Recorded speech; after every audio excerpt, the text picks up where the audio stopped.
So welcome you all again. In this lecture series, we have been discussing about phase diagrams, crystal structures. Now, जैसा कि हमने last lecture में देखा था कि लीवर रूल हम लोग पढ़ने वाले इस लेक्चर में कि लीवर रूल क्या होता है, इसका क्या इंपॉर्टेंस है और इस लीवर रूल से हम लोग क्या फाइंड आउट कर सकते हैं. So let's get started. Suppose कोई आपका फेज डायग्राम है. हम लोग अगर बात करते हैं कॉपर निकल वाला ही, तो कॉपर निकल डायग्राम कैसे बनता है आप लोग सभी जानते हैं कि अगर इधर कॉपर इधर निकल है, सपोज इधर हियर इधर कॉपर निकल, यहाँ पर आपका टेम्परेचर रहता है, यहाँ पर आपका कंपोजिशन रहता है, वेट परसेंटेज ऑफ कंपोजिशन, यहाँ पर आपका लिक्विड है, यहाँ पर आपका लिक्विड प्लस सॉलिड है, यहाँ पर आपका सॉलिड है. अब जो आपकी अपर लाइन है ये आपकी लिक्विडियस लाइन है, यह आपकी सॉलिडियस लाइन है.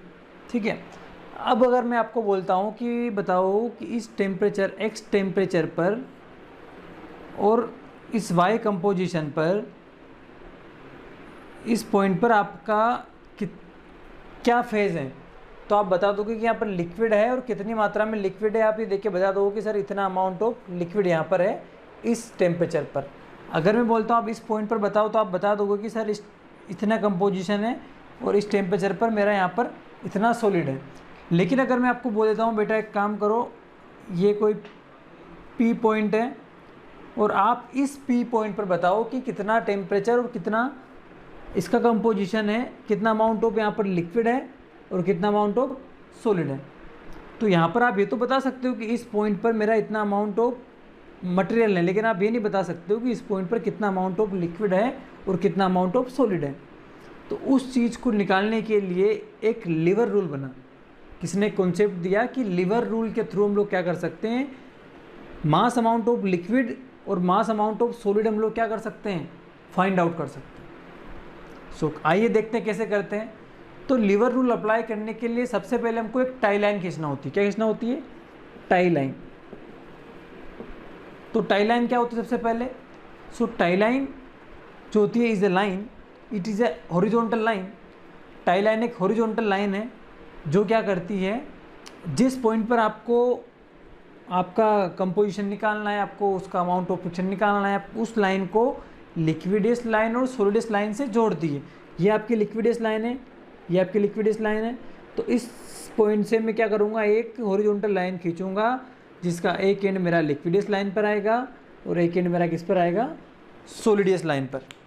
सो आप लोग क्या बोल सकते हो कि tie line is horizontal line which passes through the point and join end point of the liquidus point and solidus point. तो दोनों पॉइंट्स को क्या करती है, ये जोड़ देती है. अगर मैंने दोनों पॉइंटों को जोड़ दिया तो मैं अगर इसका नाम ए दे देता हूँ और इसको बी दे देता हूँ, ये मेरा ऑलरेडी पी पॉइंट है, ये ऑलरेडी मेरा पी है. अब मैं क्या करता हूँ, सपोज़ ए और पी के बीच में जो डिस्टेंस मेरी स्मॉल ए है, पी और बी के बीच में डिस्टेंस मेरी स्मॉल पी है, तो मैं क्या करूँगा, डिस्टेंस यहाँ पर फाइंड आउट कर लूँगा. डिस्टेंस आप कैसे निकाल सकते हैं, चूँकि आपको यहाँ पता है कि यहाँ पर ये आपका 0 है, यहाँ पर 10 है, यहाँ पर 20 है, यहाँ पर 30 है, यहाँ पर 40 है, यहाँ पर 50 है, यहाँ पर 60 है, 70 जो भी आपका है. तो आप क्या कर सकते हो, अगर आपको ए निकालना हो तो आप क्या कर सकते हैं, यहाँ पर कितना है और यहाँ पर कितना है, इन दोनों का डिफरेंस क्या हो जाएगा, ए हो जाएगा. सिमिलरली इन दोनों का डिफरेंस यहाँ पर बी हो जाएगा. तो ए और बी आप यहाँ पर निकाल सकते हो. अब आपको मैं अगर बोलता हूँ इस पी पॉइंट पर अगर आपको मास फ्रिक्शन ऑफ सॉलिड निकालना है, मास फ्रिक्शन ऑफ सॉलिड आपको निकालना है, mass fraction of solid 8 point P, तो कैसे निकालोगे. काफ़ी जगह आपको बहुत कॉम्प्लेक्स सी चीज़ मिलेगी निकालना, लेकिन मैं आपको बहुत आसान बता रहा हूँ. कुछ नहीं करना है, जिस पॉइंट पर आपको निकालना है mass fraction of liquid, mass fraction of solid, आपको एक हॉरिजॉन्टल लाइन खींचना है जो सॉलिडियस लाइन को ज्वाइन करे लिक्विडियस लाइन से. उसके बाद आप क्या करें, उस पॉइंट से दोनों की साइड डिस्टेंस मेजर कर लें. अब अगर आपको मास फ्रिक्शन ऑफ सॉलिड निकालना है तो आप क्या करेंगे, यहाँ पर उल्टा रहेगा. अगर आपको मास फ्रिक्शन ऑफ सॉलिड निकालना है तो आप क्या करेंगे, जो आपका पॉइंट है पी पॉइंट, उससे लिक्विड की तरफ आएंगे, इधर की ओर मूव करेंगे. इधर की ओर मूव करेंगे मतलब लिक्विडियस लाइन की ओर आओगे. लिक्विडियस लाइन की डिस्टेंस यहाँ पर आपकी ए है, तो आप क्या करोगे कि यहाँ पर लिखोगे ए डिवाइड बाई क्या करोगे, दोनों का सम a प्लस बी. सिमिलरली अगर आपको मास फ्रिक्शन ऑफ लिक्विड निकालना है पी पॉइंट पे, तो आप लोग क्या करेंगे कि इस पॉइंट से सोलिडस लाइन की ओर बढ़ोगे आगे। अब सोलिडस लाइन की ओर डिस्टेंस कितनी है आपकी बी, तो बी अपॉन ए प्लस बी। तो आप इतनी आसानी से मास फ्रिक्शन ऑफ सॉलिड और मास फ्रिक्शन ऑफ लिक्विड निकाल सकते हैं लीवर रूल के थ्रू। ठीक है, क्योंकि ये हमारा पी एक पॉइंट है तो हम इसको फलक्रम मान लें, इस फलक्रम के रिगार्डिंग ये एक लीवर है, इसलिए हमने इसको लीवर रूल बोला। अब यहाँ पर एक और चीज़, सर आप बोलो कि सर एक काम करो यार, ये उल्टा कैसे हो रहा है, कैसे वैलिडेशन आप करोगे, तो मैं आपको बोलता हूँ बेटा एक काम करो, इस पॉइंट पर आप क्या करो, मास फ्रिक्शन ऑफ लिक्विड कितना होगा और मास फ्रिक्शन ऑफ सॉलिड कितना होगा वो निकालो। मैं मान लो उसको पी डैश बोल देता हूँ।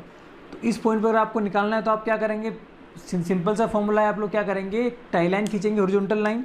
तो अगर मैं यहाँ पर टाई लाइन खींचता हूँ, सपोज मैं यहाँ पर टाई लाइन खींचता हूँ, ये मेरी टाई लाइन खींची, तो यहाँ पर ये डिस्टेंस ए डैश हो गई, मान लो ये डिस्टेंस मेरी बी डैश हो गई, ये मैं ए डैश बोल दिया, इसको मैं बड़ा बी डैश बोल दिया। तो अब यहाँ पर अगर मैं बोलता हूँ इस पॉइंट पर मास फ्रिक्शन ऑफ सॉलिड कितना होगा, तो क्या होगा, A dash upon A dash plus B dash. तो यहाँ पर ए डैश बहुत छोटा है as compare to B dash के, A dash is very less as compare to B double dash. इसका मतलब क्या हुआ कि यहाँ पर जो रेशियो आएगा मेरा वो बहुत कम आएगा। इसका मतलब यहाँ पर मास फ्रिक्शन ऑफ सॉलिड कितना बहुत कम है। लेकिन अगर मुझे मास फ्रिक्शन ऑफ लिक्विड निकालना है यहाँ पर, तो मैं क्या करूँगा, B dash upon A dash plus B dash. यहाँ पर बी डैश बहुत बड़ा है तो बहुत ज़्यादा लिक्विड यहाँ पर होगा। अगर आप अब कॉमन सेंस भी अगर आप लगाते हैं तो आप क्या करते हैं कि ये लिक्विड है, अब लिक्विड को आप कूल कर रहे हो तो यहाँ पर धीरे धीरे यहाँ पर लिक्विड रहेगा, यहाँ ज़्यादा लिक्विड रहेगा, फिर कम लिक्विड होगा, फिर यहाँ सॉलिड बढ़ जाएगा। कि अगर मान लो आपको फिर यहाँ पर क्या होगा, यहाँ आते आते यहाँ पूरा सॉलिड हो जाएगा। तो अपर पॉइंट्स में लिक्विड कम, सॉलिड कम होगा, बॉटम पॉइंट्स में लिक्विड कम होगा। अगर मैं बोलता हूँ आपको इस पॉइंट पर निकालो तो आप फिर अगेन एक लाइन खींचेंगे तो आप क्या बनेगी, ये इतनी सी डिस्टेंस मात्र आएगी और ये वाली इतनी डिस्टेंस आपके आ जाएगी। तो यहाँ पर मास फ्रिक्शन ऑफ लिक्विड बहुत कम हो जाएगा और सॉलिड बहुत ज़्यादा हो जाएगा। तो इस टाइप से हम क्या कर सकते हैं, लीवर रूल के थ्रू हम लोग मास फ्रिक्शन ऑफ लिक्विड और सॉलिड निकाल सकते हैं।